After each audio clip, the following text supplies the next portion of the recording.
Hello students, good evening everyone. तो last time हम करवा रहे थे एवरेज वैल्यू ऑफ एसी। ठीक है, तो आपको समझ में आ गया वो एवरेज वैल्यू ऑफ एसी कितना होता था। ठीक है, 2im अपॉन में पाई। ओके, आज जो हम करेंगे उसी से रिलेटेड एक टर्म करेंगे, दैट इज आरएमएस, या इसको कहते हैं इफेक्टिव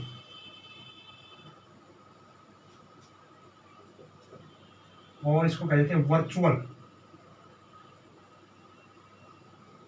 वैल्यू ऑफ एसी।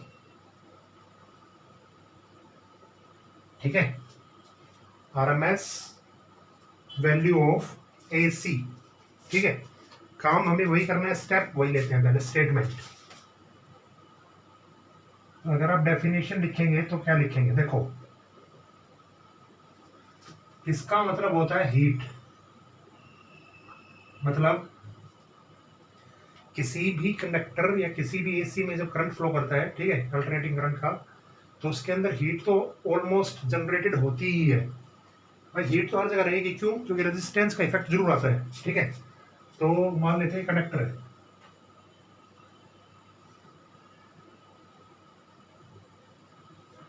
ठीक है, ये कोई कंडक्टर है।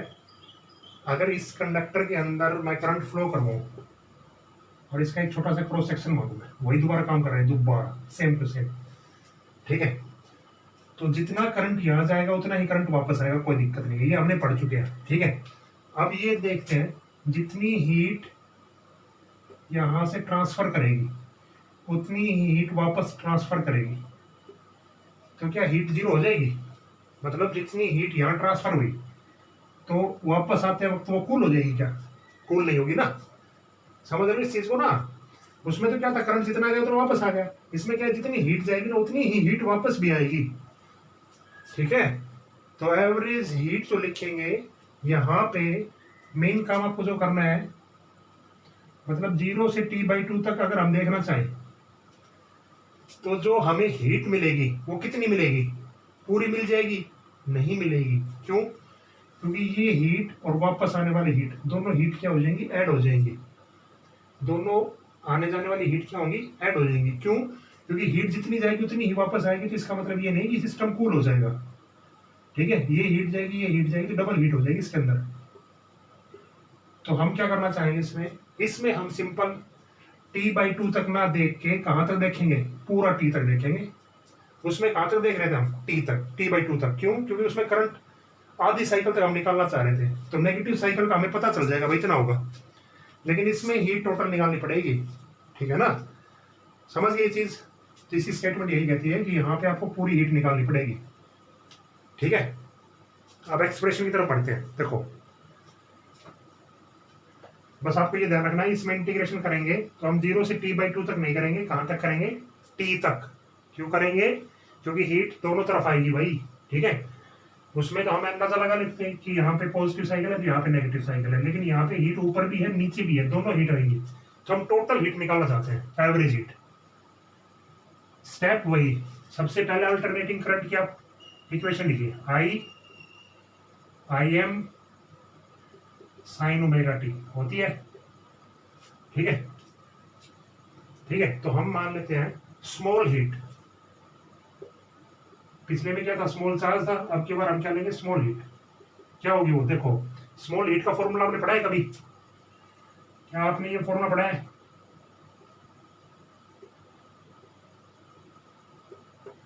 H=I²RT। अगर दूसरी यूनिट में मैंने आपको करवाया हो तो आपने पढ़ा होगा डेफिनेटली। अगर आप थोड़ा सा कंटिन्यू फ्लो में हो तो पढ़ने के में, अगर आपने पढ़ाई छोड़ रखी है तो फिर आपको याद दिलाना पड़ेगा। दूसरी यूनिट हमने करेक्ट किया था, हीट I²RT। तो स्मॉल हीट हमने मान ली DH=I²RDT। ठीक है, अब इसका अगला स्टेप देखिए, Im का स्क्वायर RDT, नहीं Im पूरा लिखना पड़ेगा ना, Im sign square omega T RDT। Clear? ये थोड़ा सा मैथमेटिकल है, तो इसमें आपको मैथमेटिक्स थोड़ा सा आना चाहिए। ठीक है, अब क्या करें हम? इंटीग्रेट। बस स्टेप वही है, इंटीग्रेट करेंगे तो ये तो एच में हो जाएगा कन्वर्ट, कोई दिक्कत नहीं है। आगे देखो, साइकिल कहाँ से कहाँ तक लेनी है अब, 0 से टी तक। बस इसमें गलती ये मत करना, t/2 तक ले लो आप, ठीक है। वो मैंने आपको दोनों में बता दिया क्यों लेते हैं t/2 और इसमें t क्यों लेते हैं, ठीक है। ओके, आगे बढ़ते हैं। I M square sine square omega T R D T. H is equal to, देखो कांस्टेंट क्या क्या टर्म है, आई एम स्क्वायर कांस्टेंट है, आर डी कांस्टेंट है, अंदर क्या बचेगा 0 से T sine square omega D T, ठीक है। इसका इंटीग्रेशन आप मेरे से करवाओ। तो स्क्वायर फंक्शन को हमेशा हम क्या करेंगे, ब्रेक करेंगे। स्क्वायर का कोई इंटीग्रेशन नहीं होता, स्क्वायर फंक्शन को हम क्या करेंगे, ब्रेक करेंगे। तो देखिए ब्रेक करने का तरीका देखिए आप,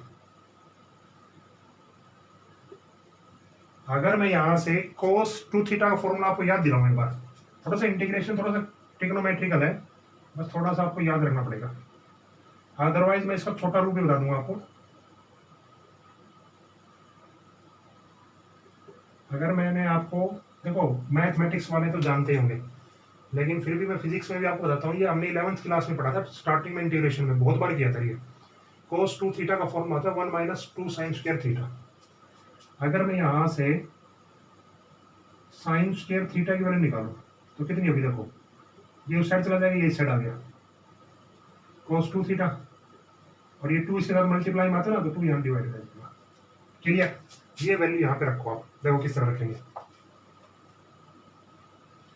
h is equal to I M square R integration of 0 से t 1 minus cos 2 theta, 2 theta की जगह यहाँ पे क्या है ओमेगा टी, और पूरे के नीचे क्या है टी, और साथ में मल्टीप्लाई क्या है। क्लियर, ठीक है। आगे देखिए आप, h is equal to I M square R, अलग अलग कर लीजिए आप, 0 से t 1, ये 2 को नीचे लीजिए आप यहाँ पे। एक बार आप किसका करेंगे 1 dt मल्टीप्लाई कर दिया माइनस, एक बार आप किसके लिए करेंगे, ये दोनों साथ मल्टीप्लाई में 0 to t cos 2 omega T D T, बस, ठीक है। आगे देखिए,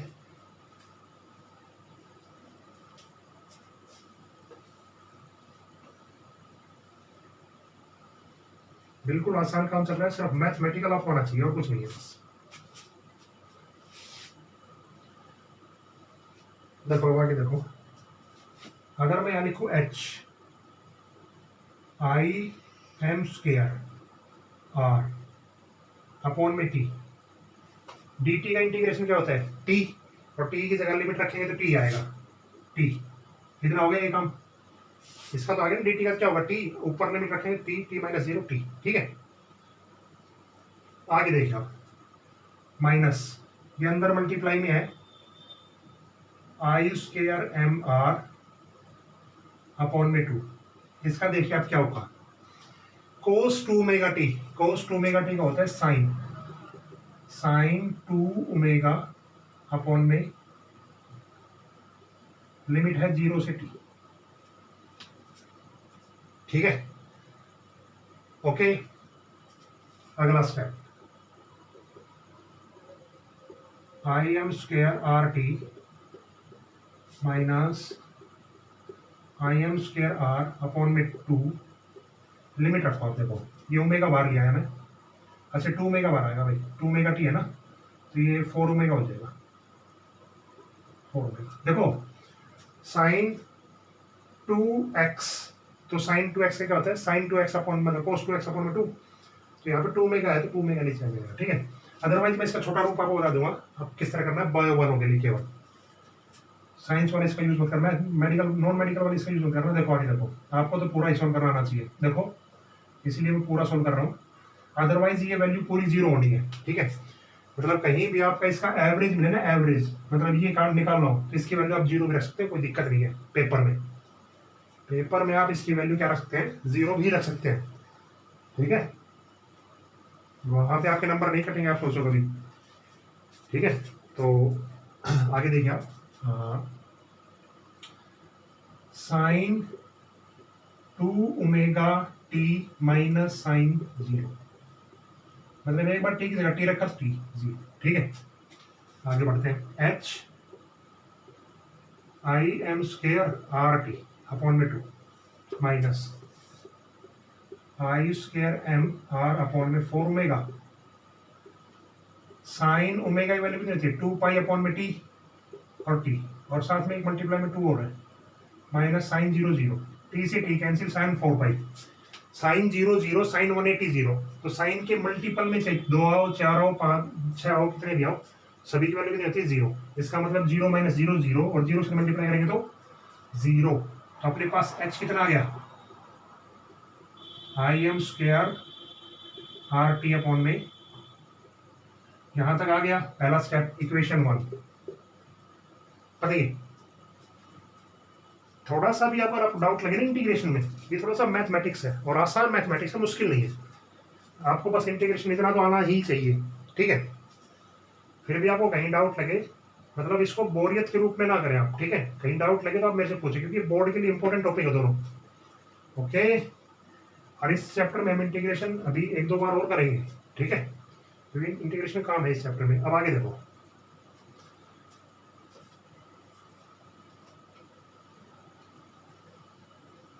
देखो उससे अगला स्टेप हम क्या करते हैं, by the definition of RMS value.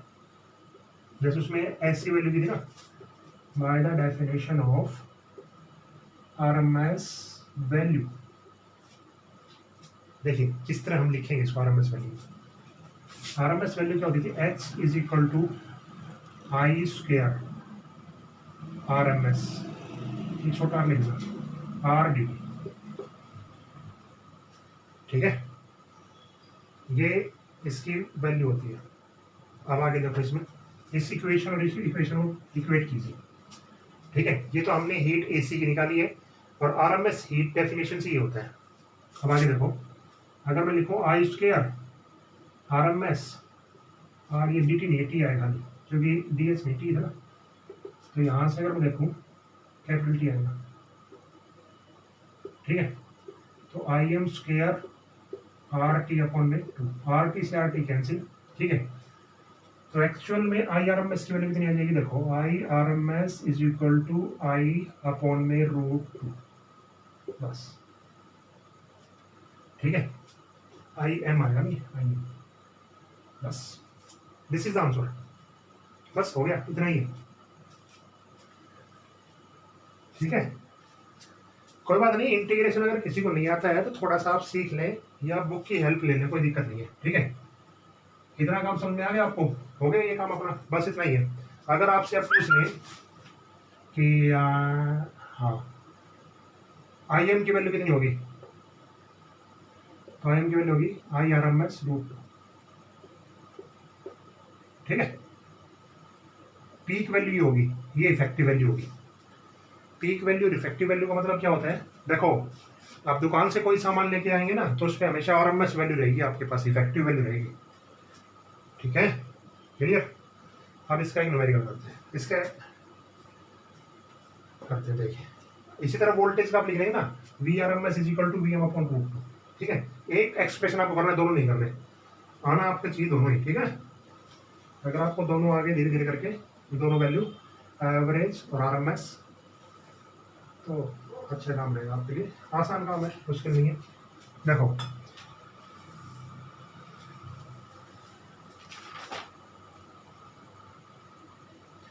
अच्छा, वही क्वेश्चन ले लेते हैं हम कल वाला एक बार।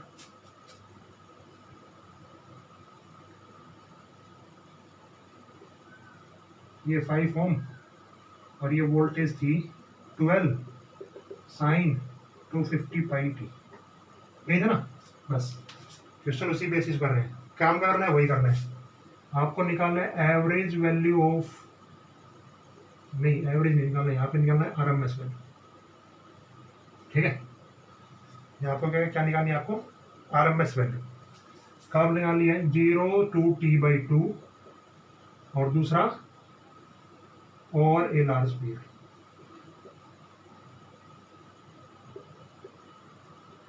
तो किस तरह निकालेगा, अब हमने लिख दिया 0 से t/2 तक, और 0 से t तक तो कितना होता था बताइए।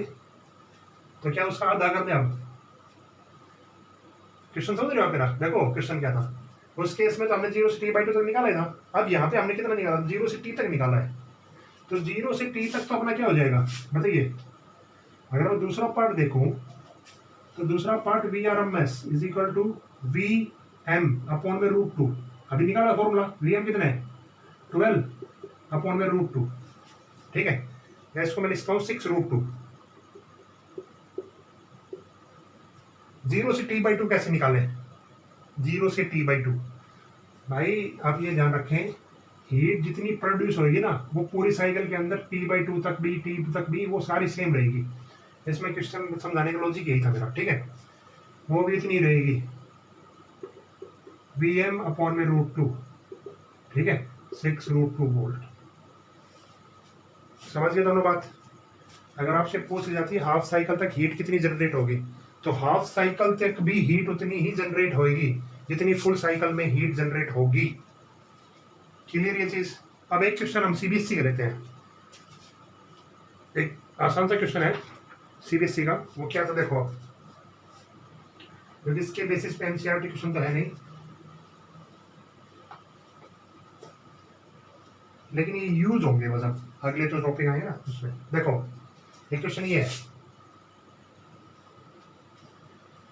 एक साइकिल है ऐसी रिएक्टेंगुलर, 2 एम्पियर -2 एम्पियर। निकालना इसमें क्या है IRMS। किस तरह निकालें, किस तरह हम निकालें? ठीक है, ये पूरी साइकिल यहाँ तक है ऐसे,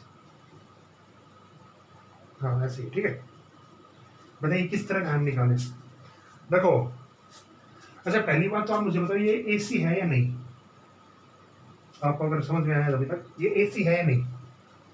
ये AC ही है। ठीक है, अगर आप ये देखते हैं कि ये AC यही ऐसा ही होता है, ऐसा नहीं होता भाई, ऐसा भी हो सकता है ऐसा भी तो हो सकता है, स्क्वायर रूट भी हो सकता है, कोई दिक्कत नहीं है। कभी आप ये सोचो कि AC हमेशा ऐसा ही मिलेगा मेरे देखने के लिए, ऐसा नहीं हो सकता, ऐसा भी हो सकता है भाई। अब इसका एक शॉर्ट फॉर्म देखिए आप क्या है, देखो IRMS। देखो IRMS, इसमें आप कितनी वैल्यू मान लें? देखो 0 1 2 3 ऐसे ही है। ठीक है, अगर मैं 0 से 1 तक देखूं तो उसमें करंट कितना है बताइए मुझे? 2 एम्पियर। 1 से 2 देखूं तो कितना है? -2 एम्पियर। 2 से 3 देखूं तो कितना है? दोबारा 2 एम्पियर। है कि नहीं भैया? 0 से 1 2 एम्पियर, 1 से 2 2 एम्पियर, 2 से 3 2 एम्पियर। है कि नहीं? हो गया ना? अब इस वर्ड का मीनिंग देखिए आप क्या है। इस वर्ड का मीनिंग, इस वर्ड का यहाँ पे मीनिंग है RMS। R का मतलब रूट, रूट। ठीक है, उसके बाद M का मतलब मीन, उसके बाद स्क्वायर। करिए आप, देखो सबसे पहले आप क्या यूज कीजिए? रूट, उसके बाद मीन, 2 प्लस -2 प्लस 2 अपॉन में 3, एवरेज हो गया, मीन हो गया। उसके बाद स्क्वायर, इसका स्क्वायर, इसका स्क्वायर, बताइए हो गया या नहीं? ठीक है, 2 का स्क्वायर कितना होता है? 4। ये भी रहा 4 4 अपॉन में 3, कितना हो गया टोटल? 4, और 4 का रूट कितना होता है? 2 एम्पियर। ठीक है, ये मीन मतलब इसी का स्क्वायर किया, कभी मीन का स्क्वायर कर दो। ठीक है, स्क्वायर, फिर उसके बाद मीन करेंगे ना तो मीन ऐसे लिखा जाएगा। ठीक है, तो क्या आपको ये मेथड समझ में आ गया होगा? आराम से, कोई दिक्कत नहीं होगी। दोनों मेथड समझ में आए? ठीक है, देखो मैं से कितनी मेहनत कर लूँ, मेहनत तो आपको ही करनी है भाई। ठीक है, ठीक है, तो डेफिनेटली मेहनत मैं पिछली बार से अब की बार डबल कर रहा हूँ। आपको महसूस भी हो रहा होगा, देखो कैसे पसीने आ रहे हैं। ठीक है, तो पिछली बार से मैं कम से कम डबल मेहनत कर रहा हूँ, इसलिए कर रहा हूँ ताकि आप आपकी बार 100/100 कोई लेके आए, ऐसा मैं सोच रहा हूँ। ठीक है, बाकी मैं अपनी तरफ से आपको पूरा 100% दूंगा। बस आपके अंदर ये कैपेबिलिटी होनी चाहिए कि आप कितना गेन कर पा रहे हैं और कितनी एफर्ट, कितना मेहनत आप कर पा रहे हैं। ठीक है। देखो सभी जगह ऐसा सिस्टम चल रहा है कि जो टॉपिक छुड़वा दिए हैं वो नहीं करवा रहे हैं, आराम आराम से प्रोसेस चल रही है। आप दूसरे स्कूलों को देखेंगे तो जो टॉपिक छुड़वा रखे हैं उसको छुड़वा दिए कंटिन्यू। ठीक है, और वैसे ही करवा रहे हैं पे बस नॉर्मल से टॉपिक लिख के और आपको बता देते हैं। क्योंकि वीडियो में देखो आप समझे या ना समझे, मैं आपको बताता हूँ। एक आदमी अकेला वीडियो बनाता है ना तो उसको बहुत दिक्कत होती है। दिक्कत क्या होती है, जब तक कांटेक्ट नहीं होते ना तब तक ये पढ़ाने में मजे थोड़ा आते हैं। ठीक है, तो इसीलिए जो नॉर्मल बहुत सारे टीचर होते हैं वो क्या करते हैं कि अपना बस टॉपिक उतारा और चलो, टॉपिक उतारा चलो। लेकिन मैं फिर भी आपको एक्सप्लेन कर करके हर चीज़ बता रहा हूँ, तो आप प्लीज़ इन चीज़ों को थोड़ा सा सीरियस लेना स्टार्ट कर दीजिए, मेरा बस इतना मानना है। ठीक है, okay.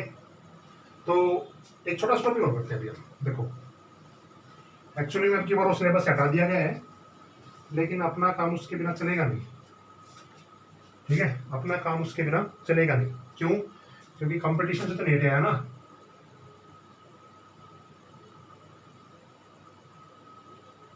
Average power of AC. देखो प्रूफ आप खुद करेंगे ट्राई, क्योंकि सिलेबस में नहीं है, प्रूफ का कोई रोल भी नहीं है, आपको रिजल्ट पता होना चाहिए। ठीक है, बाकी मैं प्रूफ आपको करने का तरीका बता दूंगा, आप उससे ट्राई करके देख लेना, रिजल्ट वही आएगा। देखो हमें निकालना है एवरेज पावर ऑफ एसी। ये एवरेज का सिंबल होता है। ठीक है, आराम में सामने नीचे लिख देता।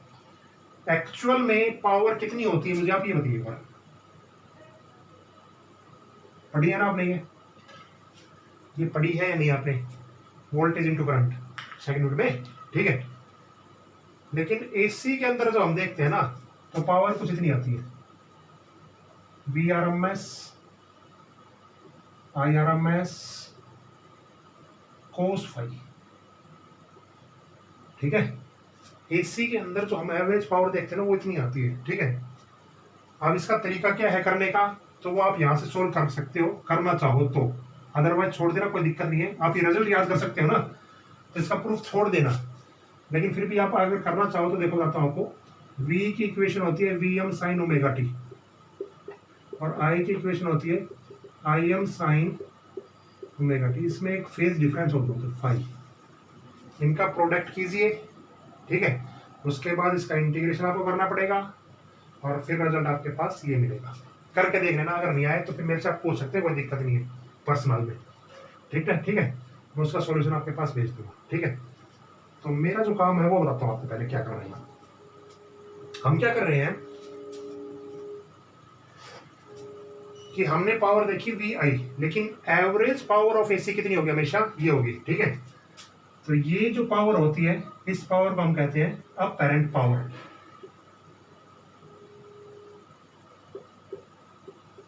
अपैरेंट का मतलब, अपैरेंट का मतलब जो हम देखते हैं हमेशा हम क्या देखते हैं? VI तो देखते हैं। ठीक है, और ये जो पावर होती है ना पूरी, इस पावर को हम कहते हैं ट्रू पावर, और इस फैक्टर को हम कहते हैं पावर फैक्टर। ये एक टर्म ऐड हो गई ना, पावर फैक्टर। इस तरह ही आप लिख लेना इसको कॉपी में, बस इतना ही। ठीक है, क्योंकि ये अगले टॉपिक में अपने काम आएंगे तीनों चीजें। समझ गए? VRMS IRMS cos फाई, ये अपैरेंट पावर जो हम देखते हैं हमेशा हमारे पास इतनी होती है, लेकिन एवरेज करते हैं तो एक टर्म और ऐड होती है, उस टर्म को हम कहते हैं पावर फैक्टर cos फाई। तो आगे से हम पावर फैक्टर क्या कहेंगे? cos phi. और एक्चुअल जो ट्रू पावर होती है एसी की वो पूरी यही होती है, VRMS IRMS cos फाई। ठीक है, प्रूफ आप करना चाहें तो आपकी मर्जी है, लेकिन रफ में करके देख लेना। ठीक है, क्योंकि ये टॉपिक वैसे भी नहीं है बोर्ड में, अब की बार पावर का टॉपिक नहीं है, पावर पूरा ही कट कर दिया है। ठीक है, लेकिन आपको रिजल्ट याद होने चाहिए, क्योंकि रिजल्ट के बिना हम आगे नहीं बढ़ पाएंगे।